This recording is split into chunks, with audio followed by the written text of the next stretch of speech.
कभी सोचा है दान देखकर असल में होता क्या है? पैसा तो जेब से बाहर चला जाता है, लेकिन हाँ, असली कमाई अंदर होती है। दान देने से 5 चीजें होती है। सबसे पहला, अहंकार हल्का हो जाता है। दान ईगो का वजन कम कर देता है। मन जब कहता है मेरे पास इतना है कि मैं बांट सकता हूँ, तो ये सोच हमारी आध्यात्मिक उन्नति है। दूसरा, एनर्जी फ्लो खुलता है। जब हम होल्ड करके रखते हैं तो एनर्जी रुक जाती है। जब हम देते हैं तो एनर्जी सर्कुलेशन फास्ट हो जाता है और यूनिवर्स उसी फ्लो को मल्टीप्लाई करके वापस भेज देता है। तीसरा, करुणा जागती है।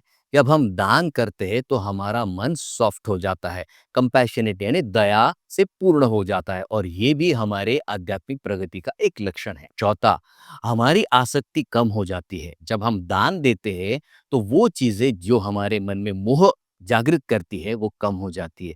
तब हम समझते हैं कि अबेंडेंस चीजों में नहीं, अबेंडेंस माइंडसेट में है। और सबसे आखिरी और महत्वपूर्ण, ब्लेसिंग्स का रिपल इफेक्ट। जिसकी मदद होती है उसका धन्यवाद, वही उसकी सकारात्मक ऊर्जा होती है। वो सूक्ष्म स्तर पर हमारे जीवन में नया प्रकाश लाती है। तो याद रखिए, दान सिर्फ देना नहीं, हमारे अंदर जगह बनाना है। इसके लिए उस जगह में जहाँ शांति बसती है।